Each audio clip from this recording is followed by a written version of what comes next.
Salam sejahtera untuk kita semua sidang jemaat Tuhan yang terkasih.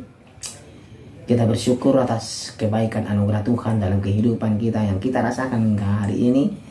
Kita diberikan kekuatan, kesehatan, dan napas kehidupan. Kita patut bersyukur. Mari sidang jemaat Tuhan, kita merenungkan firman Tuhan hari ini. Lewat renungan ini, iman kita akan bertumbuh, iman kita dibaharui dalam Tuhan. Namun sebelum kita masuk dalam renungan kita memuji Tuhan, kita katakan kepada Tuhan, sebab Kau besar.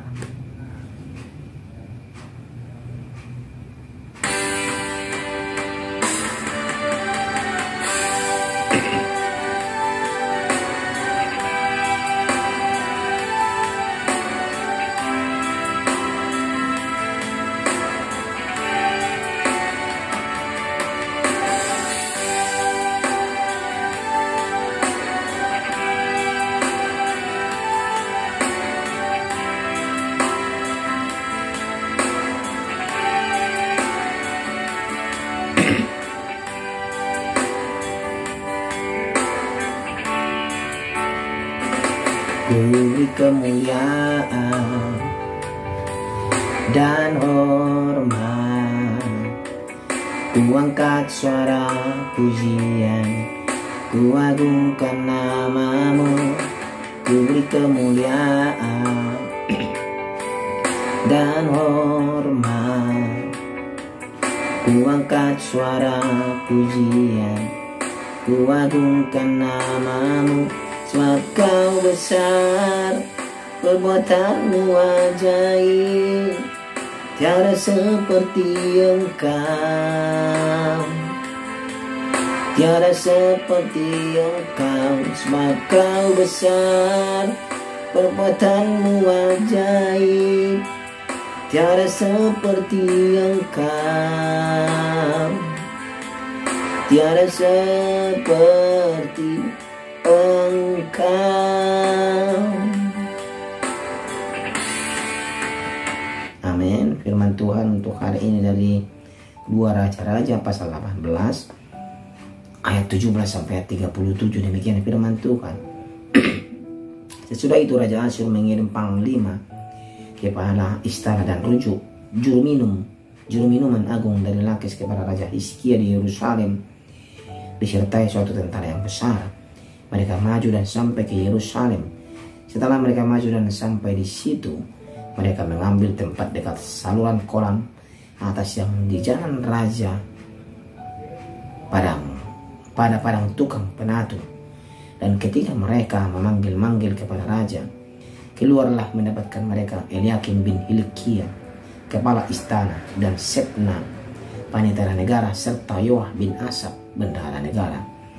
Lalu berkatalah juru minum agung kepada mereka, baiklah, katakan kepada Hizkia, beginilah kata Raja Agung, Raja Asyur, kepercayaan macam apakah yang kau pegang ini?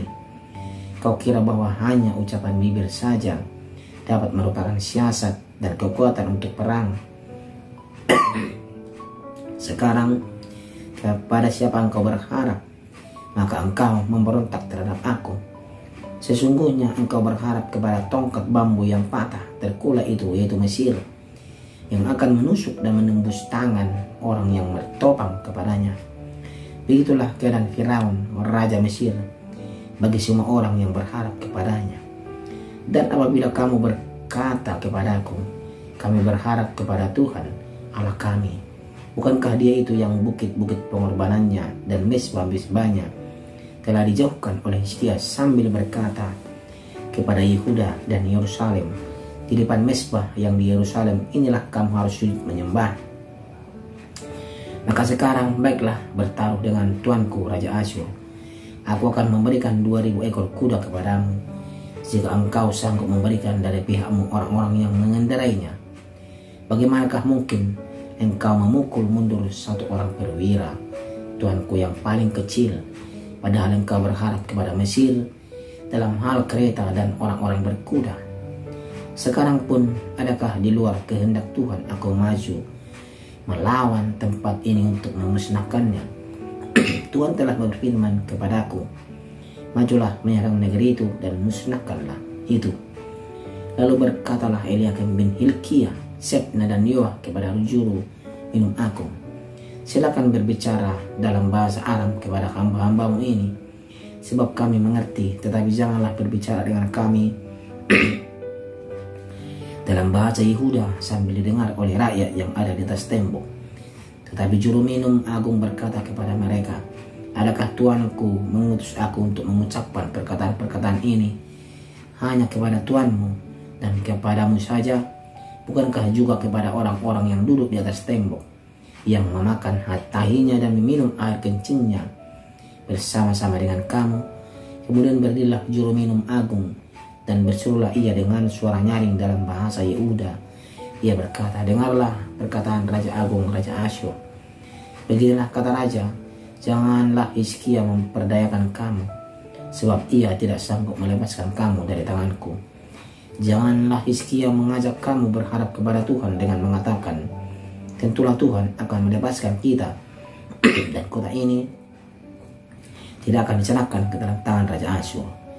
Janganlah dengarkan Hizkia, sebab beginilah kata Raja Asyur, adakanlah perjanjian penyerahan dengan aku, dan datanglah keluar kepadaku, maka setiap orang daripadamu akan makan dari pohon anggurnya dan dari pohon aranya serta minum dari sumurnya, sampai aku datang membawa kamu ke suatu negeri seperti negerimu ini, suatu negeri yang bergandum dan berair anggur, suatu negeri yang berroti dan berkebun anggur, suatu negeri yang berpohon zaitun, berminyak dan bermadu. Dengan demikian kamu hidup dan tidak mati. Tetapi janganlah dengarkan Hizkia, sebab ia membujuk kamu dengan mengatakan, Tuhan akan melepaskan kita. Apakah pernah para Allah bangsa-bangsa melepaskan negerinya masing-masing dari tangan Raja Asyur? Di manakah para Allah negeri Hamat dan Arpad? Di manakah para Allah negeri Separwaim, Hena dan Iwa? Apakah mereka telah melepaskan Samaria dari tanganku? Siapakah di antara semua Allah negeri-negeri yang telah melepaskan negeri mereka dari tanganku, sehingga Tuhan sanggup melepaskan Yerusalem dari tanganku? Tetapi rakyat itu berdiam diri dan tidak menjawab dia sepatah kata pun, sebab ada perintah raja bunyinya, jangan kamu menjawab dia. Kemudian pergilah Eliakim bin Hilkiah kepada kepala istana, dan Sebna panitera negara dan Yoah bin Asap bendara negara menghadap Hizkia dengan pakaian yang dikoyakkan, lalu memberitahukan kepadanya perkataan juru minum agung. Demikian pembacaan firman Tuhan. Tema kita pada hari ini adalah keterbatasan kuasa manusia. Sidang jemaat Tuhan yang terkasih, dalam sejarah dunia muncul pemimpin-pemimpin yang sangat berkuasa sehingga mereka mampu mengendalikan seluruh dunia. Contohnya Alexander Agung, Julius Caesar, dan juga Hitler pada zamannya, dan lain sebagainya. Mereka tidak berkuasa untuk selama-lamanya, sedang jemaat Tuhan. Kekuasaan mereka itu hanya sementara dan terbatas. Mereka hanya mampu memimpin dan berkuasa dengan waktu yang singkat. Tidak sedikit pun pemimpin harus mengakhiri hidupnya dengan cara yang tragis alias bunuh diri. Saudara jemaat Tuhan yang terkasih, kita lihat Raja Asyur merasa dirinya sangat berkuasa, sangat hebat, ya, sehingga melakukan segala sesuatu seperti yang diinginkannya. Dengan kesombongannya dia merendahkan semua orang. Tuhan sepertinya membiarkan Raja Asyur terus menunjukkan kesombongannya. Kesombongan Raja Asyur terlihat dari kalimat-kalimat yang diucapkannya melalui juru minumnya.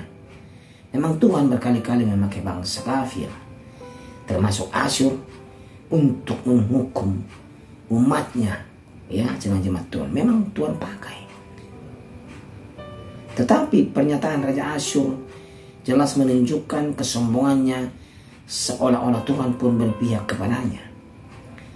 Lalu Raja Asyur dengan sengaja berbicara dalam bahasa Yehuda atau Ibrani agar semua rakyat jelata yang tidak menguasai bahasa Aram pada masa itu mendengar dan merasa ketakutan dan kehilangan kepercayaan diri terhadap Hizkia dan rakyat. Itu sengaja ditakut-takuti agar mereka tidak percaya lagi kepada Raja Hizkia, agar mereka tidak percaya lagi kepada kekuatan daripada Tuhan Allah. Dia juga mengancam akan mendatangkan kelaparan atas mereka dengan pernyataan makan tai dan minum air kencing. Artinya di sana Raja Asyur akan memusnahkan bangsa itu. Itu artinya.